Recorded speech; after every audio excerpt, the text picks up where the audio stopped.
evening, my countrymen. As agreed amongst us kanina, I will present the speakers, then one by one they will also present their report. We have Secretary Duque update on the COVID-19 response. Then we have Secretary Eduardo Anyo of the DILG. Ang pag-usapan ito, medyo makinig tayo dito ng konti kasi pati ako, hindi ko masyado nakuha ito noon. Granular lockdown, ayuda, VAC Certificate Philippines, minimum public health standard and illegal drugs. Yun ang report ni Secretary Anyo. Then Secretary Lorenzana will report on the Crisis Action Plan implementation updates. Then followed by Secretary Galvez Jr., updates of the National Vaccination Program. And then we have Secretary Roque on the net satisfaction rating ng gobyerno.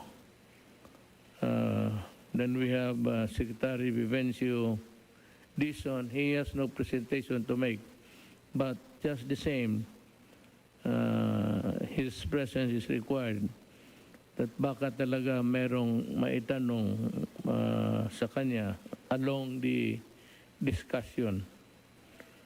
Then we have Secretary Rogales of the Philippine Coconut Authority. Ito yung it's one of the important things. Ayaw ko kung kasali yung pera na ibalik doon sa farmers through programs prepared by government. Yung na-recover ho ng coconut levy, I don't know if it's included there. At ito yung sinasauli na sa mga farmers. Ang problema niyan, yung ibang farmers, hindi na ma-locate, hindi na mahanap. And then we have no way of knowing their survivors. So that could present a very hard problem of us. Then we have Eduardo Domingo, the Secretary, the Director General of the FDA updates. Secretary Panelo, he has no presentation to make. I suppose that he is not there. We have Secretary Salvador Mindalia and Senator Bongo. I'd like to call first Secretary Duque, the updates of the COVID-19 response.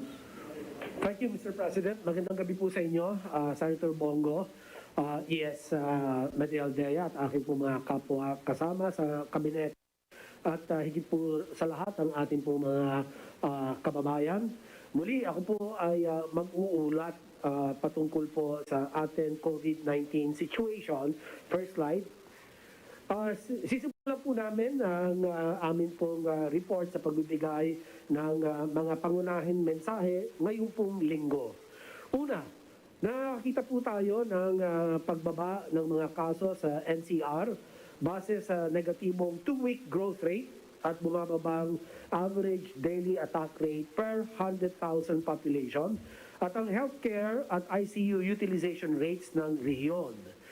Upang magtuloy-tuloy ang pagbaba ng kasong nakikita, hinihikayat namin ang mga LGU na gawin ng madalian ang pagdadala sa mga quarantine at isolation facilities ng mga kaso at close contacts na atin nahahanap sa mga komunidad, sa mga workplaces at iba pa pong mga lugar. At kasabay po nito, hinihikayat namin ang mga local vaccination operation centers na palawigin pa ang pagbabakuna upang maabot natin ang 70% full vaccination ng atin pong targeted population of about 77 million Filipinos either by the end of this year or early next year. Pangalawa, Yeah, yeah. Let me just cut you there. Para so that it will be more clear to the people. To what do you extend, to what do you attribute the down trajectory of the cases dito sa COVID-19 and even in the admission sa ospital? Ba? Dahil sa...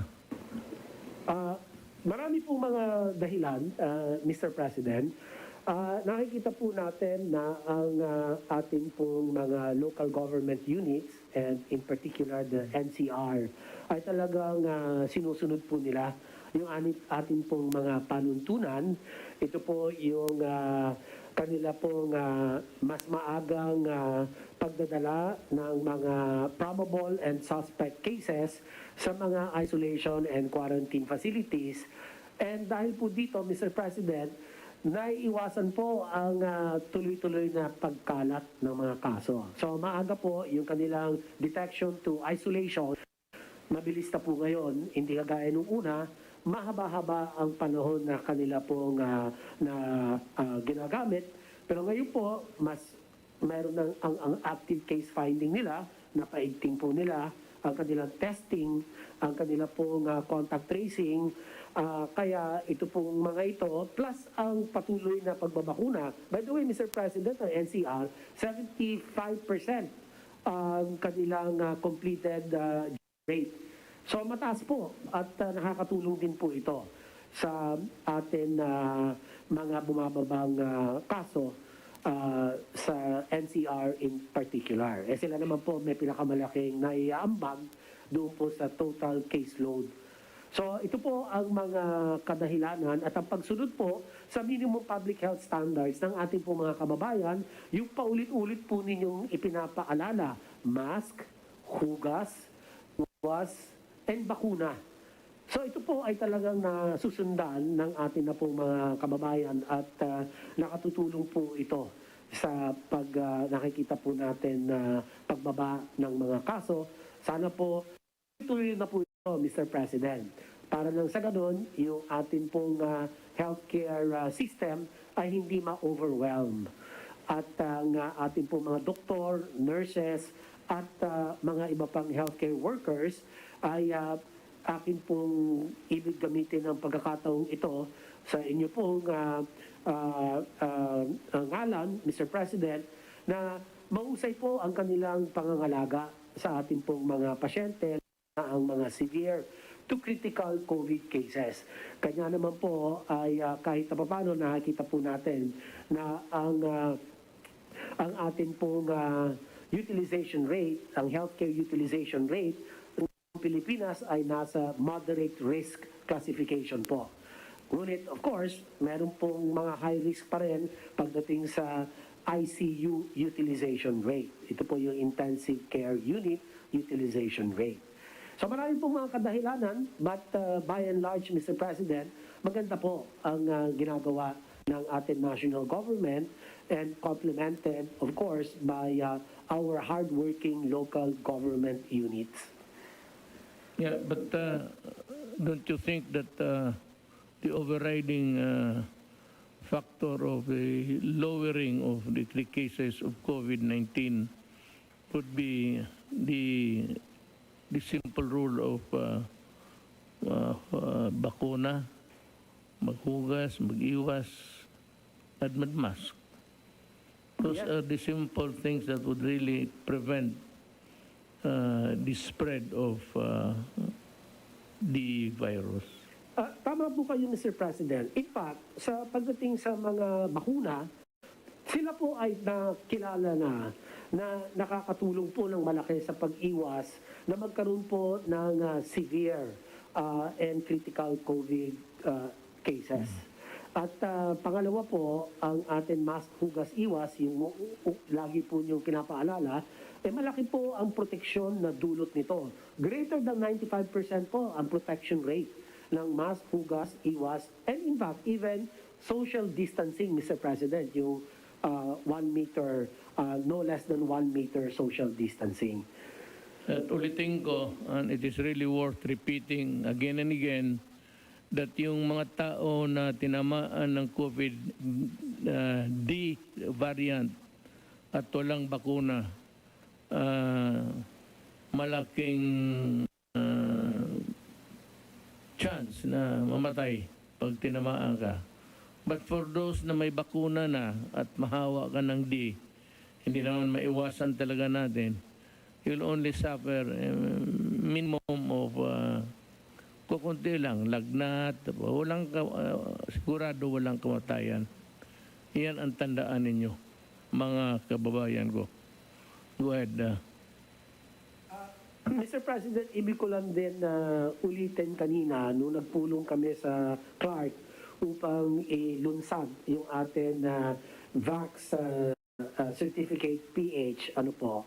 Ang sabi po ni Chairman Abalos, and I congratulate him in your behalf, Mr. President, because the case-to-contact ratio nila nag-improve tremendously. They're now at 1 case for every 19 close contacts identified.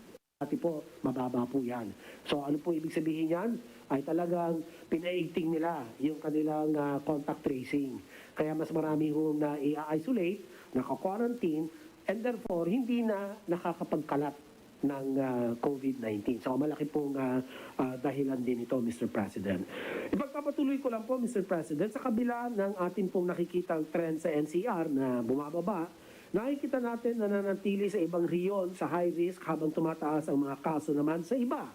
At dahil dito, iniudyok namin ang mga rehiyon ito na palawigin ang kanilang active case finding at contact tracing initiatives at bilisan ang pagdadala sa mga quarantine and isolation facilities ng mga kaso upang mahinto ang paghahawa o pagkahawa-hawaan ng mga tao at maiwasan ang pagkukumpul-kumpul ng mga kaso ng COVID sa mga komunidad.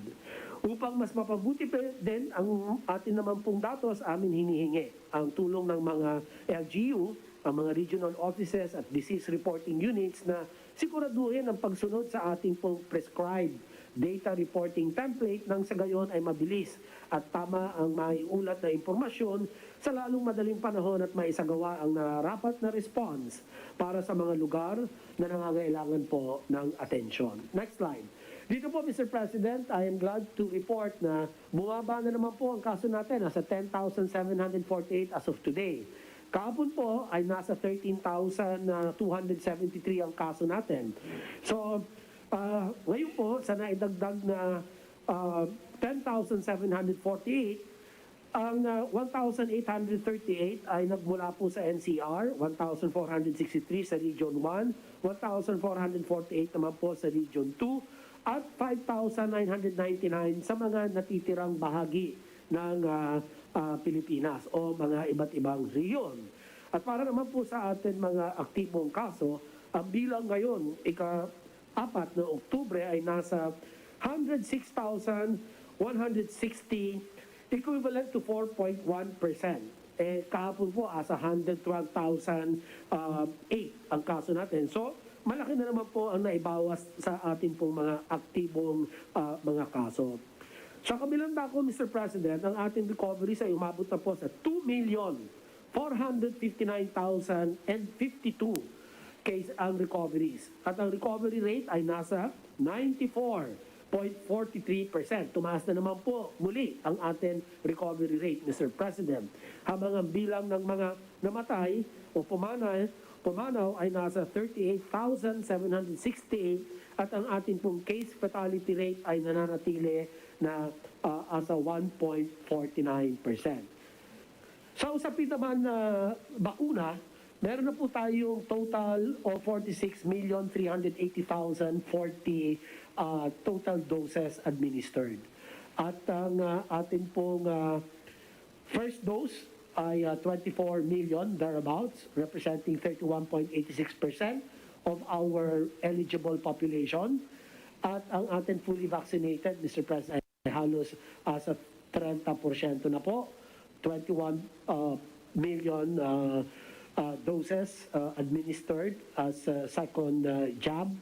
At patuloy po ang pagtaas. Meron po tayong active vaccination sites. Malalaki po itong mga ito as of October 3. So mamaya po ang detalye ay ibibigay ni Secretary Galvez sa kanya pong uulat. Ang huli na lang po akin na i-report, Mr. President, ay ang estado ng ating pong healthcare worker benefits as of October 4. Para sa atin, batch 3 and batch 4 ay non-special risk allowance. Nakapagpababa na po tayo ng humigit kumulang 662.20 million sa mga health facility, habang 536.74 million na ang naipamahagi sa mga healthcare workers. Patuloy ang ating pakikipagtulungan sa mga lokal na pamahalaan at pribadong ospital upang makumpleto natin ang pagbaba ng 1.33 billion sa mga healthcare workers sa lalong madaling panahon. Kami rin ay humihingi ng karagdagan pondo para madagdagan ang mga health workers na mabibigyan ng special risk allowance na mapapa sa ilalim sa batch 5. At sa kabuuan, tayo ay nakapamahagi na po ng 15.3 billion para po sa benepisyo ng mga healthcare workers, kasama rito ang sickness and death. Dito po, sickness and death benefits and death compensation na tuloy-tuloy pinapamahagi sa mga apektadong healthcare worker habang tayo po ay nasa state of public health emergency. So, ito na lang po ang pinakahuling bahagi ng aking ulat. Maraming salamat po at handa na po akong sumagot sa inyo po mga katanungan, Mr. President. Salamat po. Thank you, Secretary Duque. May I call on Secretary Lorenzana to give us his report. Mga kasama kong lingkod bayan, magandang gabi po sa inyo at sa inyo lahat, pati na yung mga mamamayang nanonood ngayong gabi. Narito po ang mga nagawa ng response clusters sa patuloy na pagpapatupad sa ating Crisis Action Plan against COVID variants. Kung maalala po ninyo, Mr. President, ay nagtatag tayo ng Crisis Action Plan para maapuran natin o maantalan natin o mapigilan ang pagtaas ng mga cases. Next slide, please. Doon po sa community subclusters ay nakapag-isolate, trace, assess at isolate ng 30,931 probable at 16,395 confirmed cases sa loob ng 24 na oras. Sa contact tracers mula sa September 20 to 30, nakapagdagdag tayo ng 9,237 para sa kabuuang bilang na 136,563 katao. Next slide. Tungkol naman, dito naman sa dedicated beds, sa kasalukuyan na 150,451 ang kabuuang bilang ng mga ito sa 9,000 pasilidad. Bahagyang bumaba sa 31% ang ating occupancy rate. Ibig po sabihin, Mr. President, ay marami pang bakante tayo na maganda po yan sa ating hinaharap. Next slide. At mahigpit na nagpapatupad ng minimum public health standards. Nasa 2.7 million ang kabuuang bilang ng mga lumabag. 341,350 ang nahuli noong nakaraang linggo. 17,599 ang mga naharang sa checkpoints, habang 1,633 naman ang unauthorized persons outside residence. Ayon naman sa ating health facilities cluster, next slide please. Tumaas ang bilang ng mga licensed hospital beds sa 41,729 to ng 4,412 ICU, 21,321 sa isolation units, at 15,996 sa mga ward. Bumaba ang healthcare utilization rate mula 68% noong nakaraang linggo, 54% ngayong linggong September 27 to October 1. Next slide. Napagalamang 68% sa ICU at 83% sa mga intubated patients ang hindi pa nabakunahan. Ibig po sabihin, Mr. President, ay epektibo yung bakuna.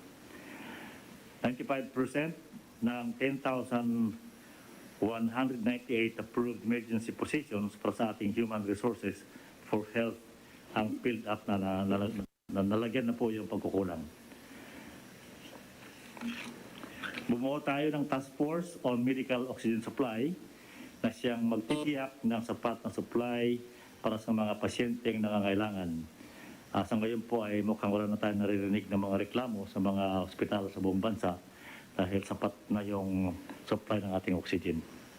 Next slide. Ayon naman sa borders subcluster as of October 3, may karagdagang 13,592 ang bilang ng mga na-quarantine ng mga returning overseas Filipino workers.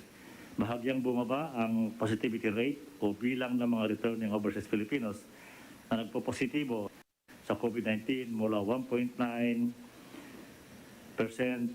to 1.8%. Next slide, please.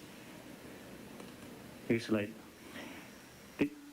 11,106 ang bilang ng dadagdag na returning overseas Filipinos and foreigners ang naasistihan.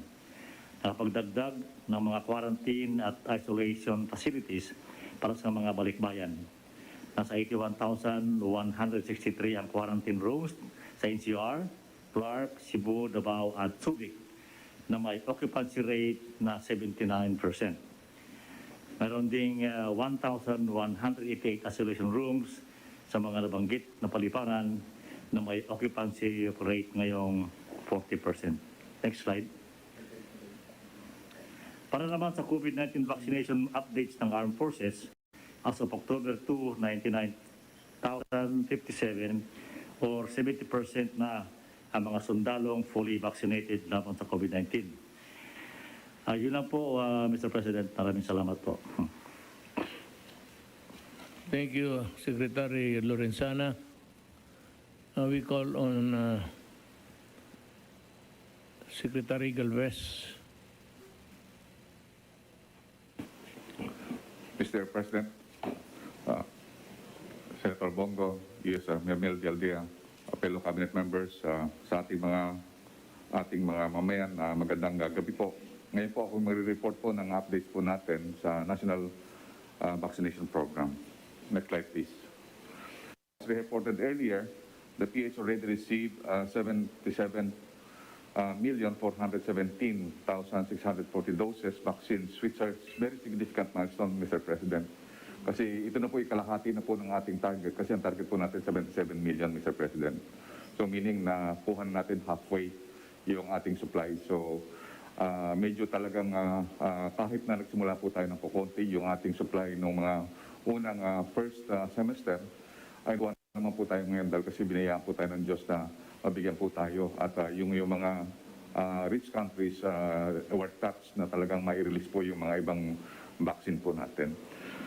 So nakita po namin, Mr. President, I'm very confident na yung 100 million doses target this October is still on track, with expected arrivals of 10 million procured Pfizer vaccines, with 5 million from Moderna and another 10 million from Sinovac, and remaining 5.9 million doses being donated by U.S. COVAX donation.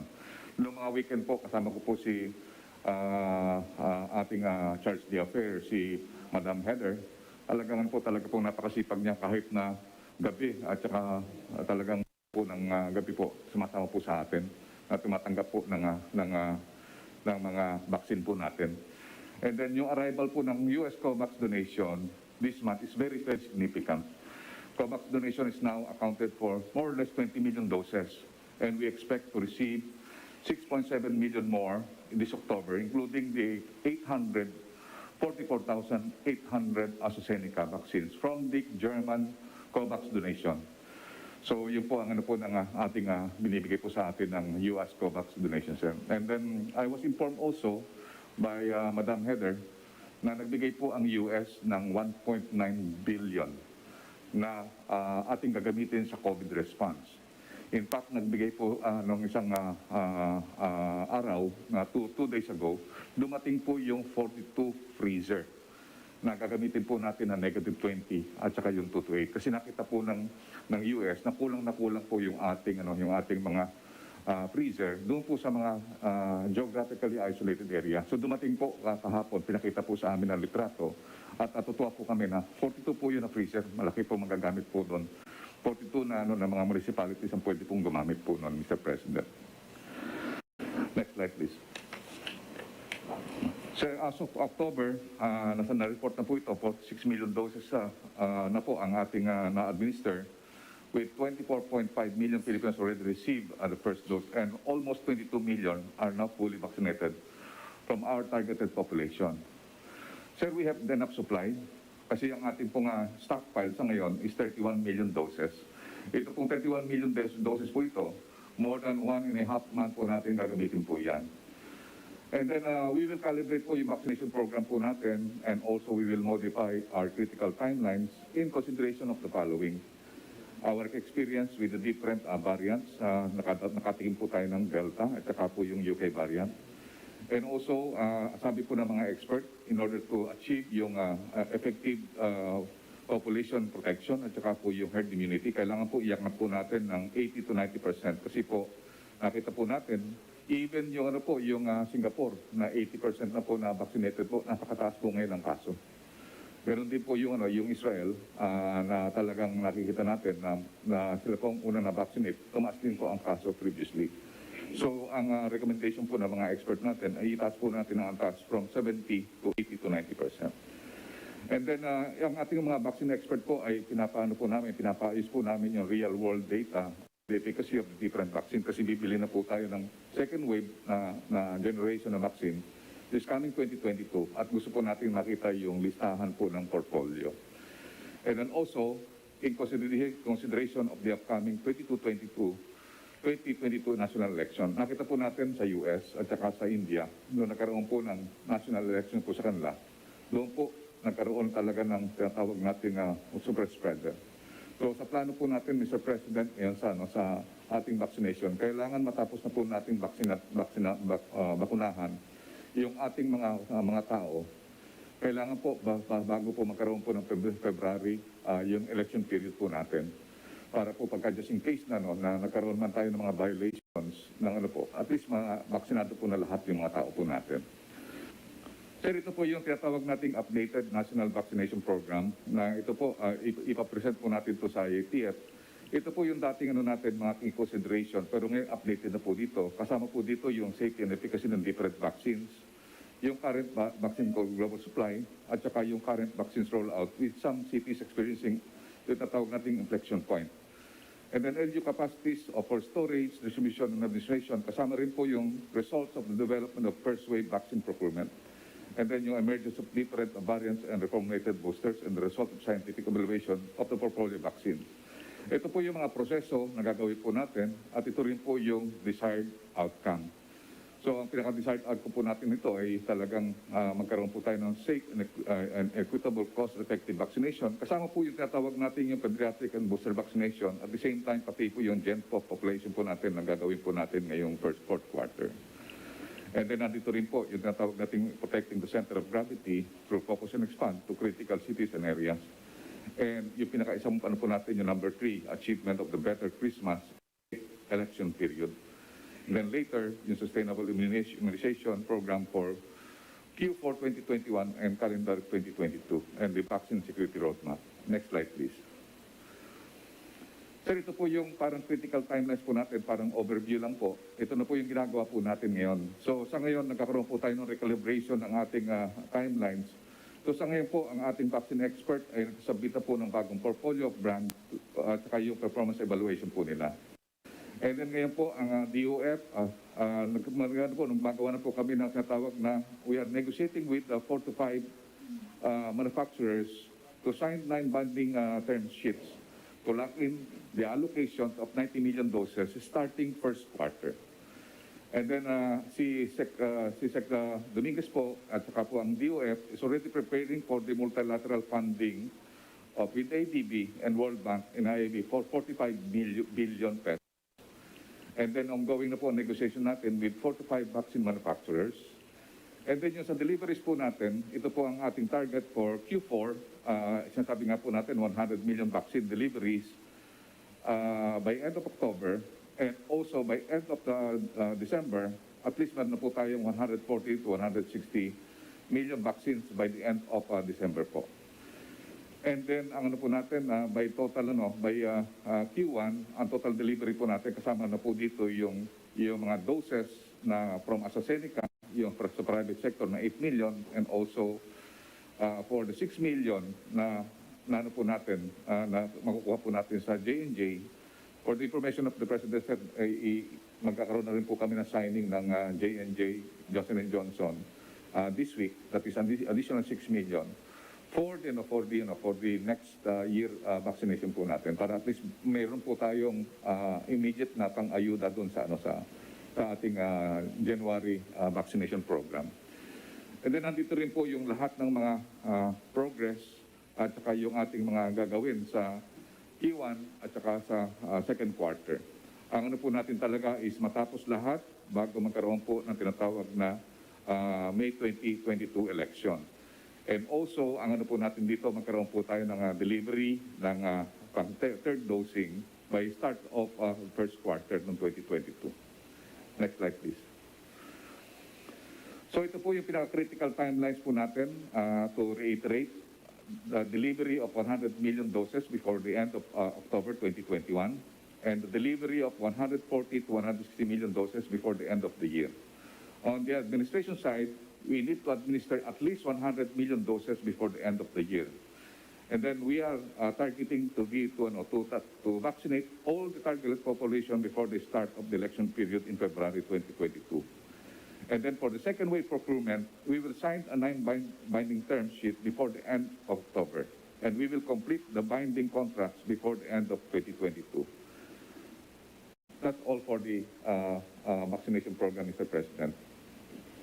Mr. President, today in Clark, Secretary Galvez and Secretary Duque announced that we are confident that we will be able to fully vaccinate at least 50% of our targeted population by the end of 2021. Currently po, our fully vaccinated rate is at 28%. And we are confident that with the vaccines that have come in starting October, because of the hard work of Secretary Galvez, we will be able to meet or even exceed that target. And yung pong sinasabi ni Secretary Galvez by February of 2022, mukha pong maabot po natin yung goal natin na 70% fully vaccinated by February of 2022 para po pagdating po ng campaign, safe na po yung ating mga kababayan. We will work hard to achieve that, Mr. President, but given the supply, I think we can do it po. Thank you very much, Mr. President. Very true. Then we go to Secretary Anyo. Magandang gabi po, Mr. President, Executive Secretary Salvador Medjaldea, Senator Bongo, public servants, and mga kababayan, magandang gabi po. Next slide, please. I-report ko lang po yung pinaka-update natin sa natitirang ayuda na pinamimigay natin sa natitirang 2 probinsya. Sa Laguna po ay 100% na po tayo. Ibig sabihin po, 2,714,966 beneficiaries ang nakatanggap. 2.7 billion po ang ating total na naipamigay na ayuda sa probinsya ng Laguna. Next slide. So yan po ang ating breakdown ng Laguna Province naibigay ng 100%. Wala pong nagsoli ng sobrang pera. Lahat po ay pinakinabangan. Sunod na slide. Next slide. Sa probinsya naman po ng Bataan, malapit na rin po matapos, nasa 97.95%. Kabuuan ay 683,990 recipients ang nakatanggap. So in-expect po natin na within the week ay matatapos na po itong Bataan. Next slide. So ito po yung breakdown ng mga bayan ng probinsya ng Bataan. Anim na municipalities na ang nakatapos. Next slide. Dito naman po, Mr. President, kamakailan lang po ay binuksan ng ating DICT ang online application sa plataforma upang magamit na natin yung tinatawag ng VaxCert-PH or Vaccination Certification Philippines. At ayon po sa ating compliance monitoring sa report ng ating mga LGUs, 368,386 na mga kababayan natin ang nag-apply at nakuha na po nila ang kanilang certificates, 232,289. Sa kabuuan ay 63.06%. Higit pa po natin payabungin ang ating performance para tumaas po yung ating percentage. Ito po ay libre ang serbisyo ito, mapa-online man or satellite registration booth sa LGU offices. Madali lang ang pagpaparehistro sa VaxCert-PH. Kung ikaw ay fully vaccinated na, maaaring mag-apply online. Buksan lamang ang website ng vaxcert.doh.gov.ph at sundin ang mga nakalagay na panuto sa website para mabigyan ng special na QR code. At kung mag-a-apply sa satellite booths sa tanggapan ng ating mga barangay, lungsod o munisipyo, siguraduhin lamang po na magdala ng LGU vaccine card at government-issued ID. Ito po, mas madali po nating makukuha ang ating mga certificate na magagamit natin kahit tayo ang magbiyahe, local man o sa international. Yan lamang po, Mr. President. Maraming salamat po. Thank you, Secretary Anyo. We'll go to Secretary Roque. Yes, sir. You Sandali lang po ang aking report. At ito po ay paglilinaw lang po kung ano yung latest na lumabas dito sa survey na ginawa po ng SWS. Next slide, please. Itong linabas po ng SWS ay tungkol po sa net satisfaction ninyo. No? Noong Nobyembre po, ito po ay nasa plus 79. Sa Mayo po ay plus 65, Mayo 2021. At plus 62 po noong June 2021. Siyempre po, marami nagsabi ay bumabagsak na daw ang ating net satisfaction rating. No? Bagamat kung titignan niyo po talaga rito, yung mga very dissatisfied naman po ay maliliit at very satisfied naman po ay more or less naging stable. Pero dapat pong malaman ng taong bayan, itong plus 62 po ng June 2021, ang pinakamataas na satisfaction rating na kahit sinong presidente matapos po ang martial law. Next slide, please. So, pero ito muna po yung net satisfaction rating sa mga presidente sa Pilipinas. No? Kung makikita nyo po, ang net satisfaction rating nyo po ay more or less stable po siya. No? Plus 64, plus 63. So, hindi naman po siya bumababa talaga sa 60. Next slide, please.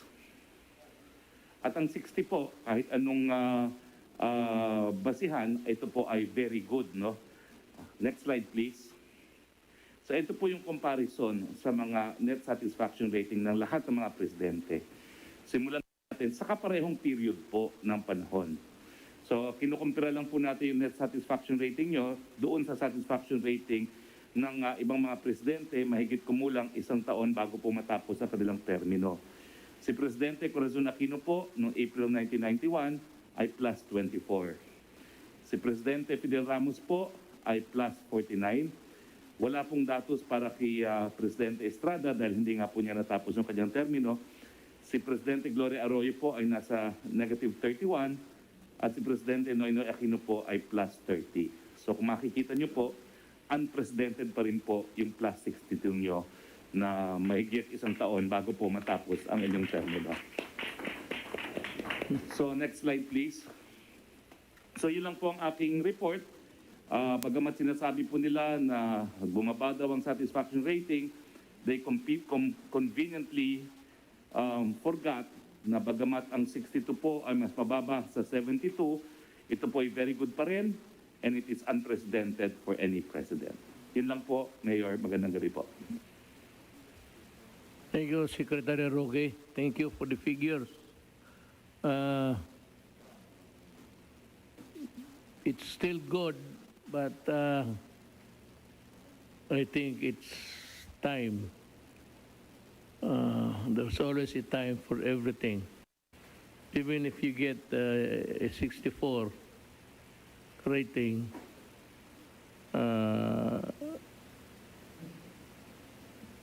may panahon-panahon ang buhay. So, sa palagay ko, tama yung ginawa ko.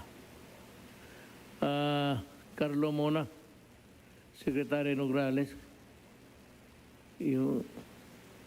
Yes, magandang araw po, Mr. President, Senator Bongo, mga kasama natin sa kabinete. Maikling presentasyon lamang po sa mga major accomplishments ng inyong Philippine Coconut Authority or PCA.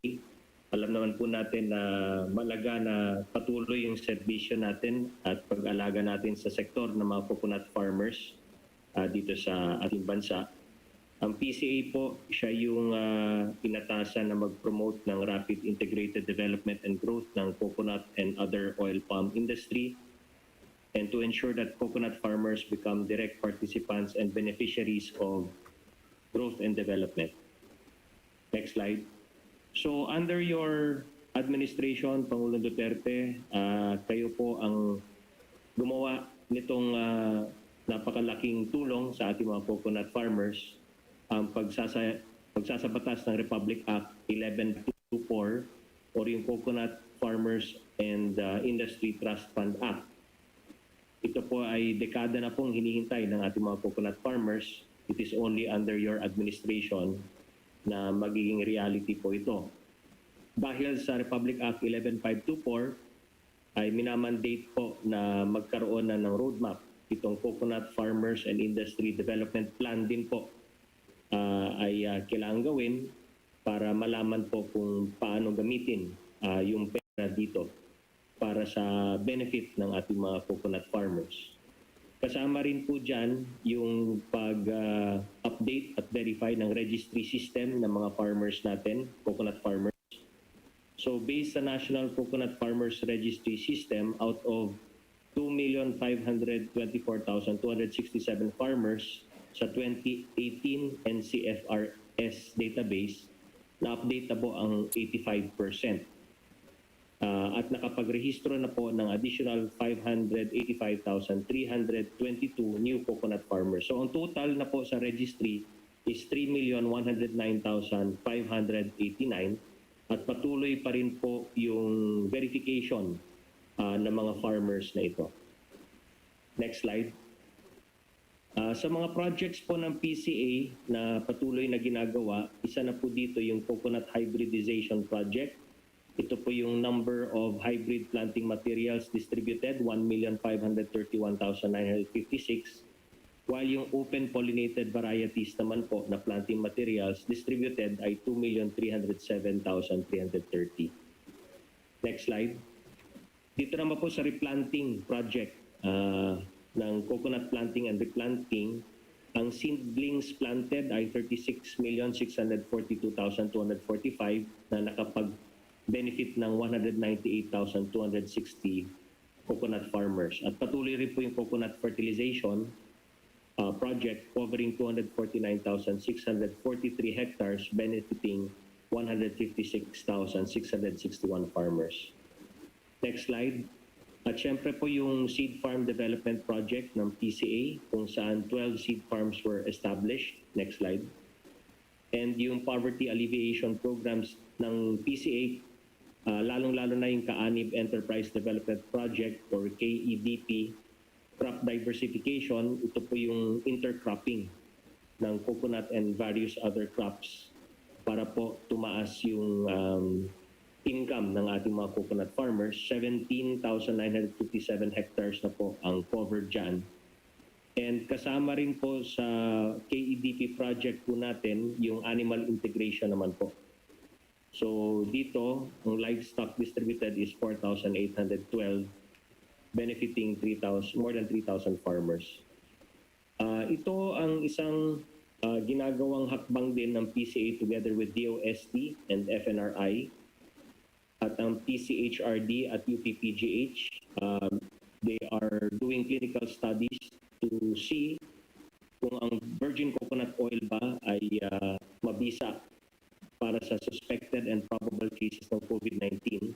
Itong project na to is supported ng PCA together with DOST, FNRI at na-conclude na nga po ang studies dyan.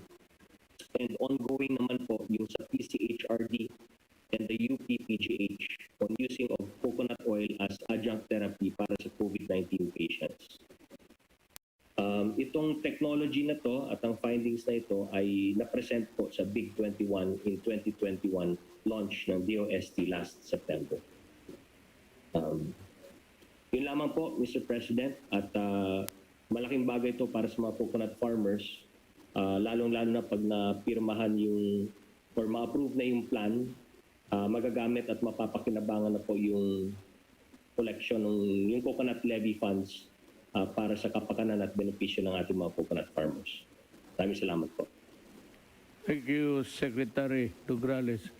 Now we go to the Director General ng FDA, Attorney Domingo, Chairman Domingo. Hey, good evening po, sir. Good evening, Mr. President, kay Senator Bong, sa KES po, at saka sa mga Cabinet Secretary. Bigyan ko lang po kayo, sir, ng konting update sa mga gamot against COVID. Although bumababa na po ang ating occupancy rate sa hospitals, meron pa rin po yung pangangailangan para sa mga gamot at unang-una po yung oxygen. And continuously po pinaprioritize ng FDA. And since last week po na report ko, merong nadagdag po na 4 na license ng mga oxygen manufacturers. May 3 pong ospital at saka 1 pong talagang manufacturing lamang na nagsusupply sa mga ospital. So all over the country, we now have 120 licensed manufacturers of oxygen to supply our hospitals from Luzon, Visayas, and Mindanao. Next slide, please. Yun naman po mga gamot na talaga pong in demand at hinahanap ng ating mga kababayan. Unang-una po yung tocilizumab. Nagkaroon po tayo ng bagong mga equivalent products that have been approved by FDA. Ito po yung tocilizumab na galing sa Livson. Isa pong malaking factory ng biologics po ito sa China at within the week ay hopefully madadagdagan po ang may import na gamot para po magkaroon ng access yung ating mga patients na severe COVID na nangangailangan po ng gamot. Yun pong isang option na gamot na dito, yung baricitinib, meron na rin kaming nabigyan ng lisensya na 2 pa na bago, yung pong Baricinix at saka Barinez. Mga similars din po ito, mga equivalent din po ito na gamot na magiging available na rin po dito sa atin, no? At maaari na rin pong gamitin ng ating mga ospital at mabenta po sa ating mga butika para po mas ma-assure ang supply po ng gamot. Next slide please. At itong huling slide lang po, ito lang po yung huling pakiusap namin sa ating mga kababayan. Alam po natin marami talagang these are very desperate times at pag talagang mag-anak na natin yung nasa ospital kahit saan maghahanap tayo ng gamot, pero ang dami na pong operation na ginawa ng FDA, ng PNP, CIDG, tsaka po ng NBI. At talaga pong karamihan po, napakarami po ng mga online sellers or yung mga nakikita nyo sa mga chat group, turn out to be scams. No? Kinukuha lang yung pera, pagkatapos wala namang gamot na makukuha. At marami rin po kaming nahuli na yung gamot, counterfeit. No? Mga fake po na gamot na nakakatakot gamitin dahil maaaring makasama pa po sa inyong mga kamag-anak at saka sa inyong pasyente. Kaya nakikiusap po kami, pinaalala uli, ang gamot po ay maaari lamang bilhin sa mga license lamang po na outlets, meaning through the hospital and the pharmacies na license. Huwag po kayong bibili ng gamot na sa iba ng mga illegal at saka illegitimate sources because they might be causing harm to your loved ones instead of helping. So yun lang po yung pakiusap namin. Yan daw po ang report ko, Mr. President. Maraming salamat. Thank you, Tony Domingo. Now, I think we have reached the end of our program tonight. But before we let go, I have something to say to the Filipino people. A pleasant evening to all fellow Filipinos. Thank you for once again joining us for tonight's Talk to the People. Last Saturday, respecting the will of the people, who after all placed me in the presidency several years ago, I announced my retirement from politics after my term as president. I withdrew all my vice presidential bid for next year's election after giving serious thought on the sentiment of the Filipino people expressed by different surveys, forums, caucuses, and meetings. It is time to give way to a new set of leaders who hopefully continue the reforms, projects, and programs that this administration has pursued for the past few years. It is my hope that the new set of leaders will pursue a platform of government that will build on our gains in the areas of fighting illegal drugs, criminality, corruption, terrorism, and insurgency. I likewise hope that they will continue what we have begun in the terms of infrastructure development and the many other initiatives we have undertaken during my term. With my withdrawal of my nomination, Senator Bongo has now taken the challenge to become the vice presidential candidate of the PDP Laban. I strongly and fully believe that Senator Bongo is the best person to help the next president continue my legacy and build on the gains that we have achieved, especially in terms of providing basic services to healthcare, education, and other social services for the people. The Malasakit Centers, which he spearheaded in establishing when he was still a special assistant to the president and helped enact into law as a senator, have already assisted millions of Filipinos in their malasakit time of sickness and need.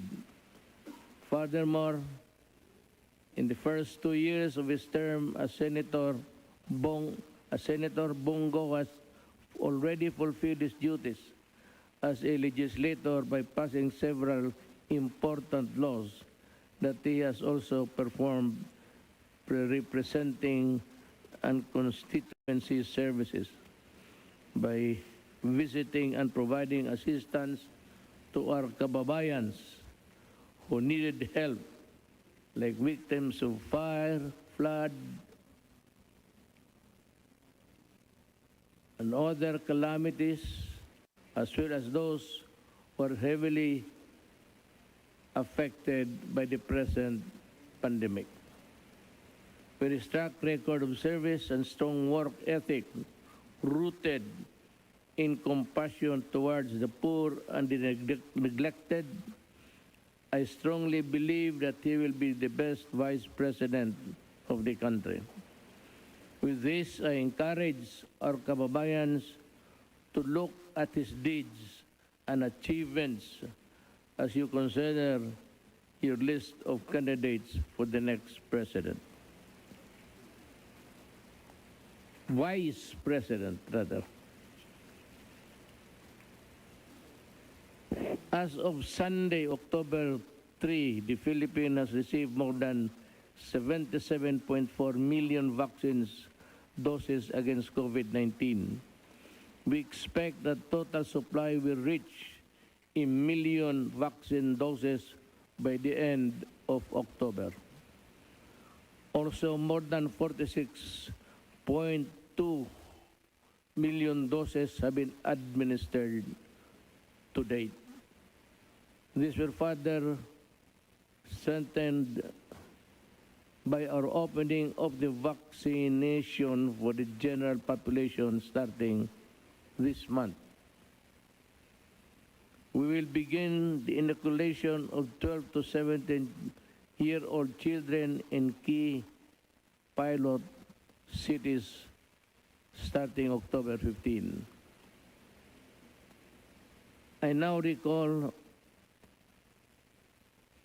call on all concerned agencies, LGUs, and other partners and stakeholders to work together to make sure that our vaccination program proceeds as quickly and as problem-free as possible.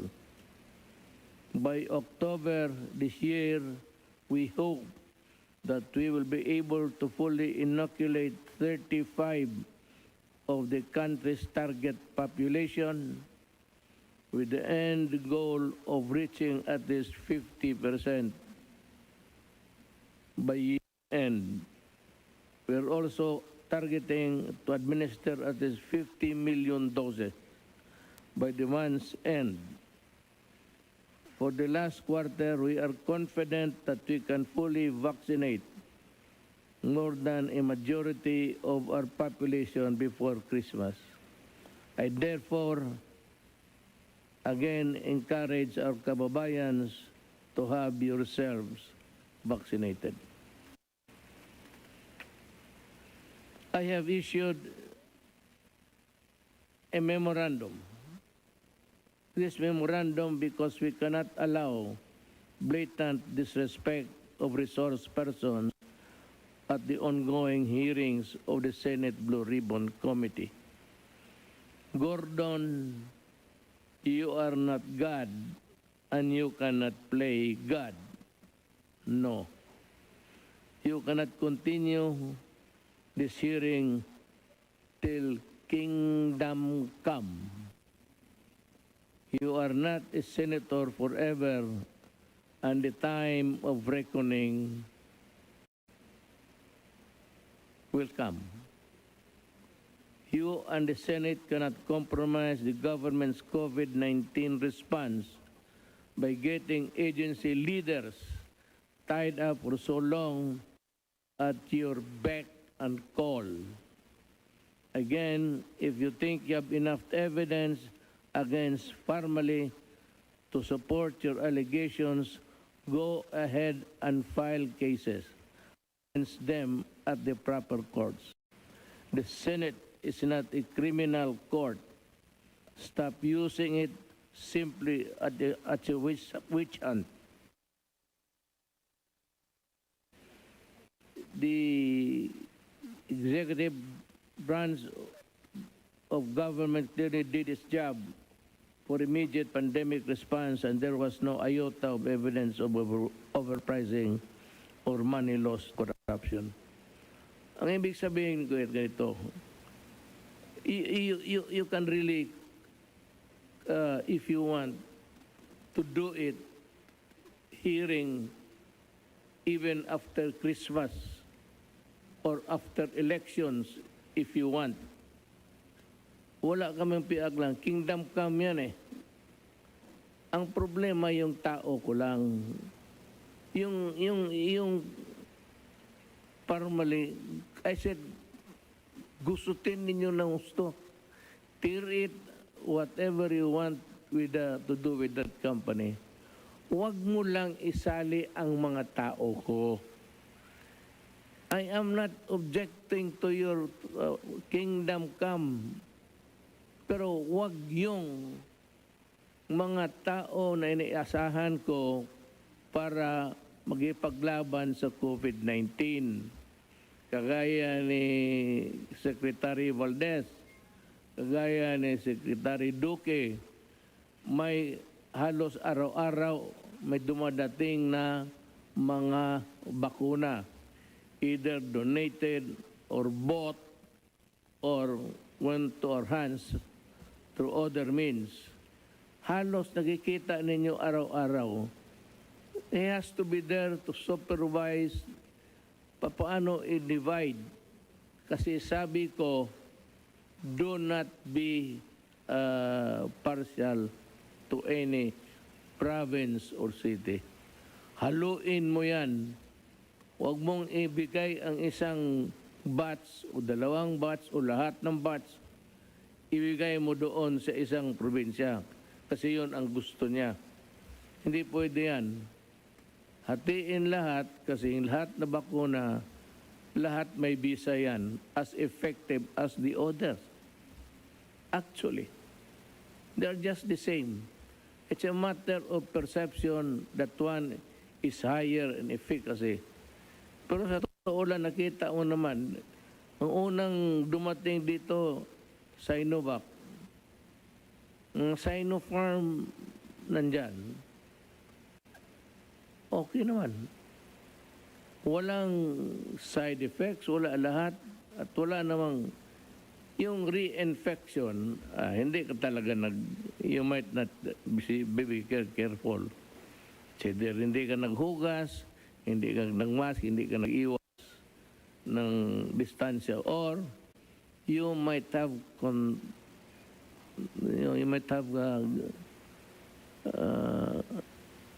you got contaminated by yung kasama mo sa bahay. Pero kung wala lang sa awa ng Diyos, okay man ang lahat ng Sinovac na applications. Yun ang ibig kong sabihin. Hindi ko pinipigilan ang investigation ng Parmali. No, far from it. But during the investigation of Parmali, baski wala nang kasilbi-silbi yung mga tao ko nandoon, pinapatawag ninyo. At the last time I saw, I think it was Secretary Duque, and he stayed there when you started the investigation for the day and until you ended it. You did not even call Duque. He has so many problems to attend to. So with Secretary Galvez. Kaya ako napilitan magsabi, tama na yan. Tapos na sila nag-testify. Insofar as we are concerned, kaming mga gobyerno, COA said no overprice, na-deliver lahat, nabayaran, and it was okay. Tapos na kami dyan. Ang COA na mismo nagsabi, so, bakit ba ito pabalik-balik itong mga tao ko?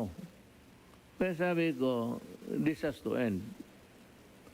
Mahirap yung basta na lang tawagin mo, paupuin man tao doon na parang sino kayo, papahintayin mo. Sabi ko, hindi pwede. Hindi, nagkulang kayo ng respeto eh. That's the problem. Nagkulang kayo ng respeto. You can have projections before hearing kung sino yung taong na gusto ninyong tawagan at you can schedule maybe after 2 witnesses you can call Galvez and Duque for something na kailangan ninyong malaman. Pero kung tawagin ninyo, paupuin lang ninyo doon, parang nilalaro lang ninyo kami, nagkulang kayo ng respeto. Hindi para sa akin, para sa executive department ng gobyerno. Yan ang mabuti. Mabuti ang magkaintindihan tayo ngayon na respetuhin ko kayo kung magrespeto kayo sa amin, pag binastos ninyo ako at ang kabinete ko and all others in the executive department, magbabastosan tayo nito. You cannot be higher than us, nor us higher than you. We are co-equal, coordinate, and ko lahat. Huwag ninyong just swagger around as if you are puta. Sino ba kayo? Masyado namang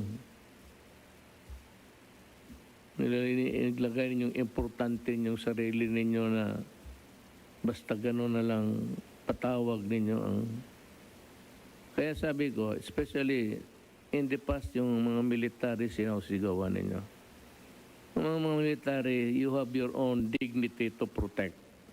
Do not allow the Senate or any other agency to derogate your being. Hindi madali magsundalo. Ang kapital ninyo patay. Matay talaga kayo. Kung ano pa. Ito mo nag-crash ilang sundalo ko namatay sa... Pagka tinawag kayo, yung sa promotion, tapos sigaw-sigawan kayo doon, sabihin mo lang, ang sabi ni Duterte, we will not allow ourselves to be humiliated before the nation. Kasi may TV yan. Either you respect us or we do not respect you. And you can stand up and go out of the Senate building. If you are stopped and arrested by the sergeant at arms upon an order of any senator, just say, well, okay, I will just call, or somebody will call headquarters ko, and that headquarters would call me, and I would go there to get you. Hindi ako magdala ng sundalo, hindi ako magdala ng pulis. Basta pupunta ako doon, pipilitin kong papasukin. Ngayon, kung masaktan ako, ibang istorya na yan. Kung magpipilit ako papasok, kayo rin nag-umpisa ng gulo, di, tignan natin. Tignan natin how powerful you think you are. Maybe it's high time na ilagay kayo doon sa tamang pwesto sa buhay. Ganun lang minsan, nakalimutan ninyo lalo na si... We thank the House for conducting lower house, Congress. We thank the lower house for conducting a neutral and unbiased hearing, and they have terminated it already. Balita ko, may witnesses ang Senate na pumunta naman ng House. This development only shows na dapat talaga dalhin na itong investigation to the proper courts. Kung may nakita kayong mga crime dyan, maliit o malaki, dalhin na ninyo sa korte. Hindi naman kayo, sabi ko nga, hindi naman kayo investigador.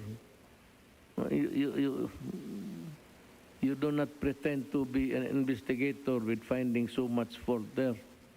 It's the ombudsman or the prosecutor, whichever agency it may be filed. Hindi naman kami bumilib sa inyo na kakalkal ninyo yung investigasyon, may nakita kayo. sabi ko, big or small, if there is, file the case. And that is for the people who are suffering. I am not taking the cultures for them. I'm just saying that they should be treated just like a true Filipino citizen. So kayong mga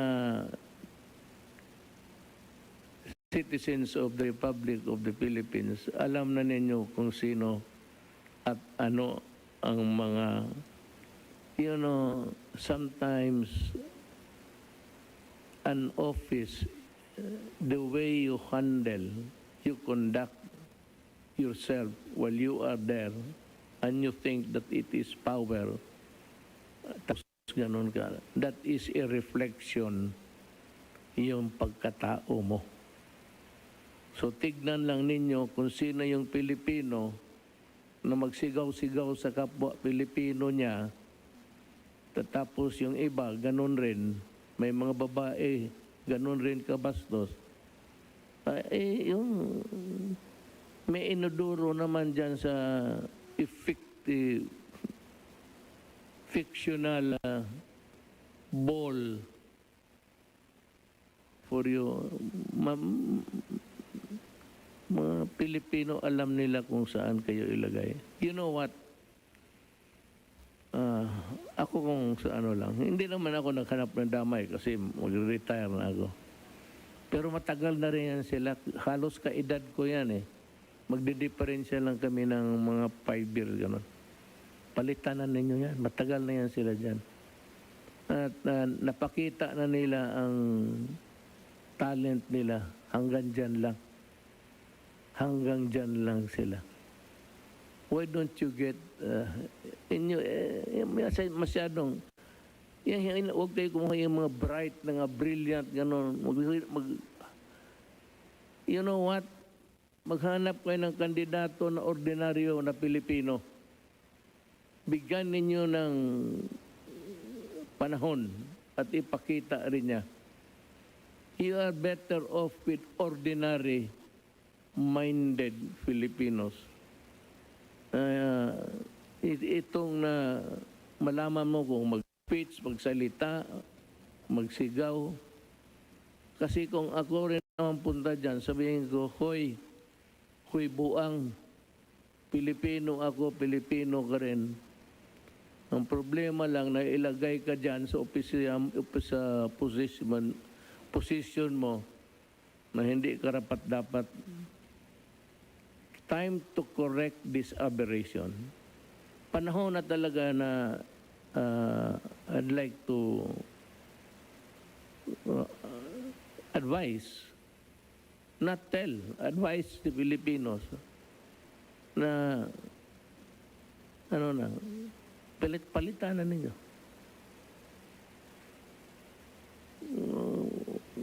Paano? Huwag ninyong iboto. Kung magulo sila, may police, may military, they are the guardians of peace. So, do your duty. Sabihin ko sa kanila. Basta mamilit sila kasi those people, I'm not talking about the national, even the locals. My guidance to the DNA secretaries, walang pabor-pabor sa assignment. Pag hiningi mo yan, yung tao na yan, ibigay mo, itapon mo doon sa kabila. At yung kabila kung may hiningi, kunin mo, itapon mo dito. Para neutral. At ako, paalis na, I'm warning everybody. Everybody. Kasama ko sa partido o hindi, o kaibigan kita o hindi, kalaban kita. Itong eleksyon na ito, wag kang magkamali. Kasi nandyan pa ako. Of course, I think the supreme body during elections, the COMELEC, And I will just also coordinate with the COMELEC. And I will not allow fraud, tapos yung mga tigas-tigas. May mga ano dyan, lalo na yung matagal na sa politika. Political warlords na may mga armas. Pag ganon ang gawin mo, you terrorize the... Pati kayong mga NPA, huwag kayong sumali. You are fighting another cause. It's a losing one. Pero huwag kayong makialam dito sa election by at saka yung drug money. Malaman namin yan. Kung magtatapon ka ng pera, magbili ka ng boto, 1,000, 1 boto, titignan ka namin. Hindi ako mainggit na presidente na ako. Mag-retire na nga eh. Pero gusto ko na bago ako umalis, ay makatikim lang man ang Pilipino na malinis na eleksyon. I'm especially Mindanao. I am appealing to the leaders, both sa lahat ng tribo, na huwag kayong kasi I said, if you do not follow a peaceful path in the elections, papuntahan ko kayo ng army pati police. Disarmahan lahat ng tao, kulungin ka. Ako na ang bahala magsagot kung bakit ka kinulong. Basta mag-terrorismo kayo.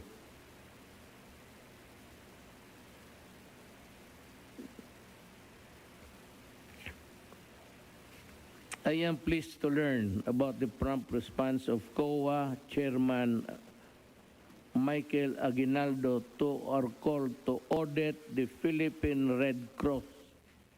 Sabi ni Gordon, hindi pwedeng audit yung Red Cross. But tinawagan ko well, of course, through channels, tinawagan ko si Chairman Aguinaldo, and he has signed a memorandum dated September 23, 2021. He directed all sector heads, directors and OICs of COAS, central and regional offices, and all others concerned submit to the Fraud Audit Office Special Services sector a compilation of their audit findings per sector on the subsidies and or fund transfer received and utilized by PRC covering from a period of January 2016 to September 2021, and to submit a duly signed summary schedule of subsidies and or funds received by PRC on the same period. I am likewise reassured that instruction is given is prompt action and compliance. This is really a very welcome development, and I commend our Solicitor General for his quick as well as his COA Chairman Aguinaldo for paving the way for the long overdue audit of the Philippine Red Cross. Ang inatasan ko kasi dito na to ask Chairman Aguinaldo to conduct the audit, si Solgen Calida, Solicitor Calida wrote Aguinaldo, at ang sagot naman ni Aguinaldo was a prompt one by initiating immediately an auditing program.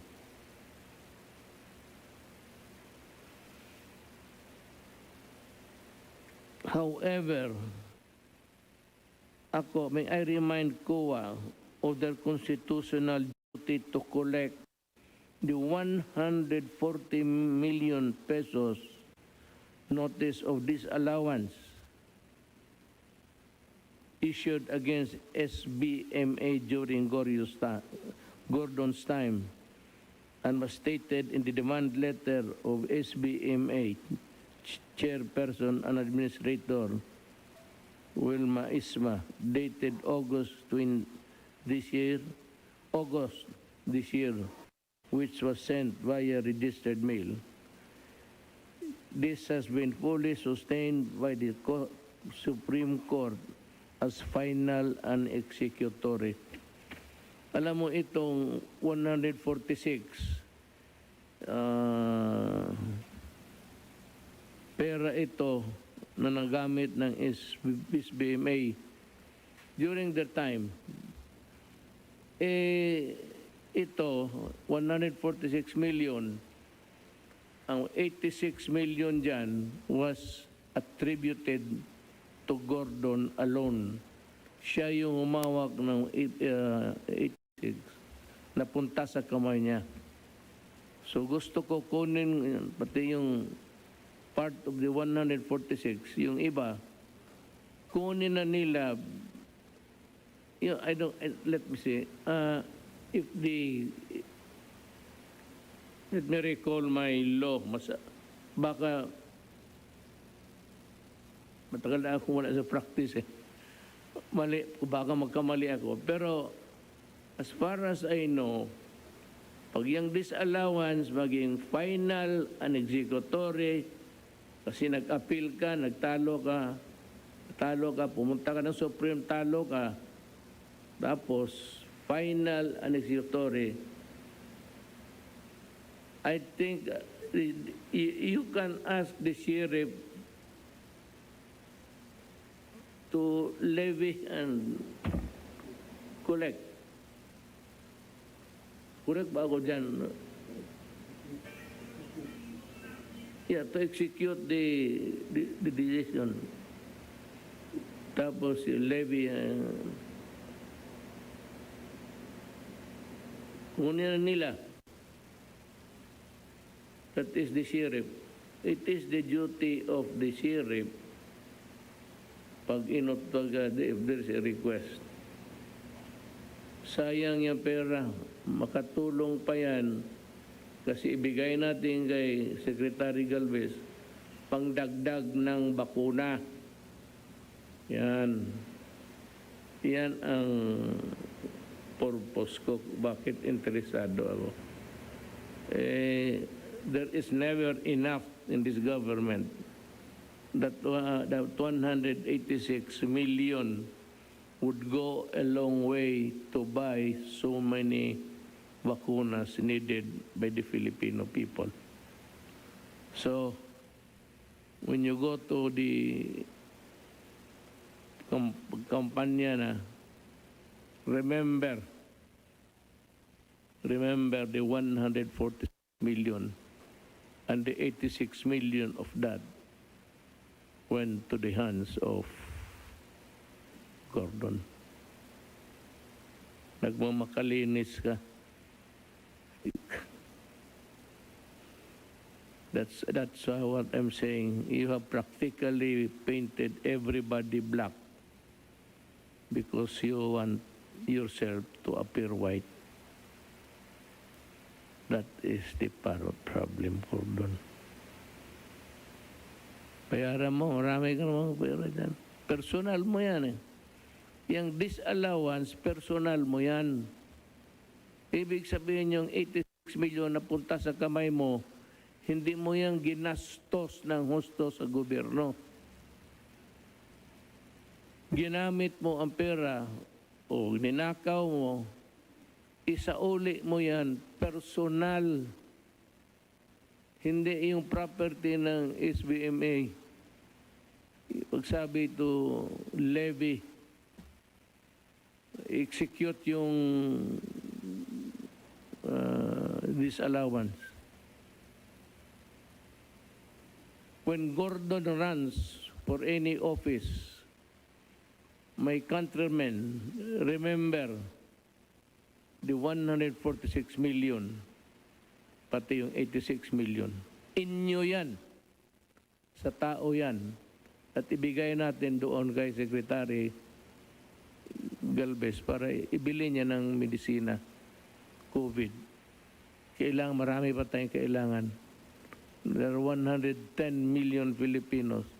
Kung maaari lang, bakunahan natin lahat para wala na tayong sakit sa ulo. Remember that. Yung 86 million lang, yan lang itandaan ninyo. At sa kamay ni Gordon, saan niya nilagay, sa aparador ba o sa bulsa niya o sa bangko, yan ang hindi natin alam. As we continue to fight COVID-19 and other challenges confronting our nation, let us be reminded that each of us plays an important role in overcoming these problems. We can defeat this virus. Kaya natin to if we stay united, work together, magbayani at magtulungan tayong lahat. At lalo na kung si Gordon isauli niya yung pera para makagbili ng medisina. Ipagpatuloy din natin ang pag-ingat laban sa virus. Palaging sundin, simple lang naman. Hindi naman kasi ito mahirap eh. At bakit hindi masunod-sunod? Mas maghugas ka. Hindi ako akala ninyo nagbibiro ako. Also when your return comes, pag nandyan na yung bakuna, in English ito, siging gumawa nito. Sabi dito, pagdating sa panahon, nandyan na yung mga bakuna, magpila na kayo dyan. Pero the barangay captain should be the one in control. Huwag mo palahin lahat. I-divide mo. Kayo, balik kayo dito alas 3. Alas 4, balik kayo dito. Alas 5. At saka kung ulan, sabihin mo yung mga to, uwi na muna. At hintuin yung walang, kung may gym, doon kayo sa gym. Huwag kayo magpaulan dyan. And the barangay captain should see to it na walang mabuhusa ng ulan. Barangay captain talaga yan eh, pati mayor. Everything there that is, detrimental to the health of the people, the mayor and the barangay captain play a very important role on that aspect. So, sayang lang ang buto rin ng tao kung lalo na yung mga barangay captain. Kaya ako, pag nakita ako, patapos na ako, pero pag may nakita ako na nagpaulan yung mga tao, either pupuntahan kita o ipatawag kita dito. Sa isang tanong lang ako, bakit nanalo ka? Yan lang. Puntahan kita doon, maraming tao, harap ng barangay, sabihin, Kapitan, halika. Bakit ka nanalo sa eleksyon? O dating mo dito, time na ang cabinet meeting, paupuin kita dito sa tabi ko. Tapos tanungin kita, bakit nanalo ka?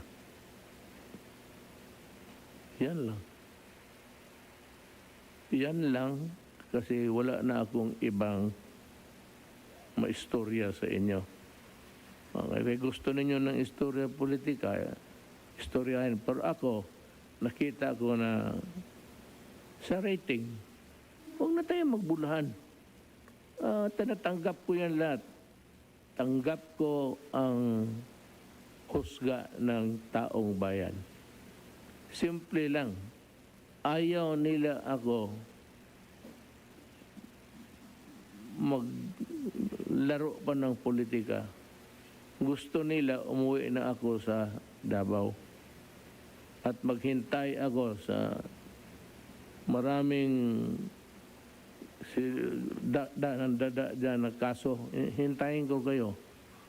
I will prepare for my defense na yung ICC na yan, pati yung huwag lang kayong magsinungaling. Kung totoo lang, total may record naman, huwag mag-imbento na yung namatay ng malaria dyan, pati ita-charge ninyo sa akin. Kalukuhan na yan. Hindi na justice ang hinahanap ninyo yan. Ibigay ko sa inyo. Hindi ko kayo tinatakot. Huwag lang ninyo akong dayain sa ebidensya. Sabi ko naman, before I forget, maraming mga pulis dyan, pati opisyal, they are scared. Parang ano daw mangyari sa akin. Sabi ko, ang tigas ng ulo ninyo. Di ba sinabi ko, anything na ginawa ninyo in the prosecution of the drug war, for as long as you obey the law, I will protect you. Akin yan. Akin, hindi inyo. Ako ang sasagot niyan. At kung may magkulong man, ako na ang magpakulong. Pagpasok ko sa prisuhan, sa umaga, sa gabi, dalhin niyo ako doon sa likod at umuwi na ako sa bahay. Alam mo, sino bang gagawang magpakulong ng ICC? Ang kaharap ko puro mga puti, mga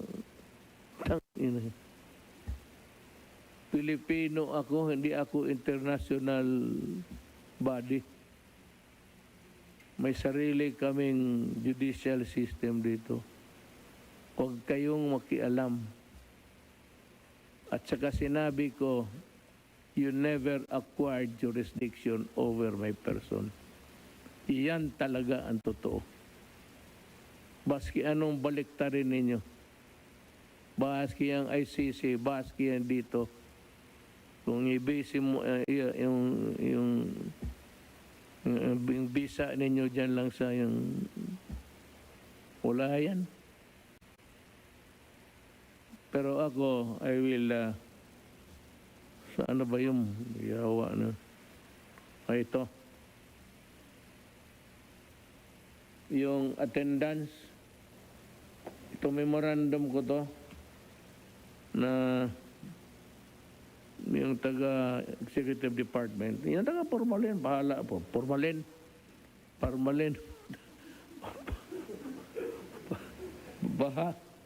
bahala kayo kung ano gusto ninyo.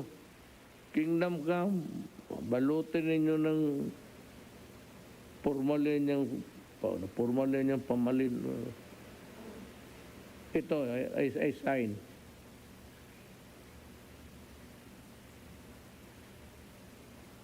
Pag tinawag si Roque, alam mo ang gawin mo, Secretary Roque, tanggalin mo muna yung salamin. Hindi, dito.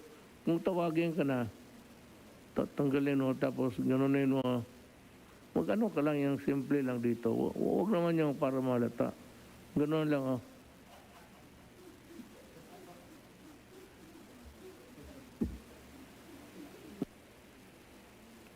Again, if you think you have enough evidence against family to support your allegations, go ahead and file cases against them at the proper courts. Stop using it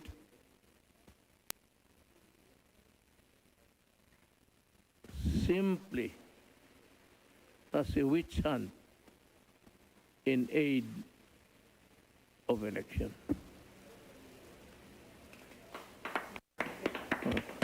Pag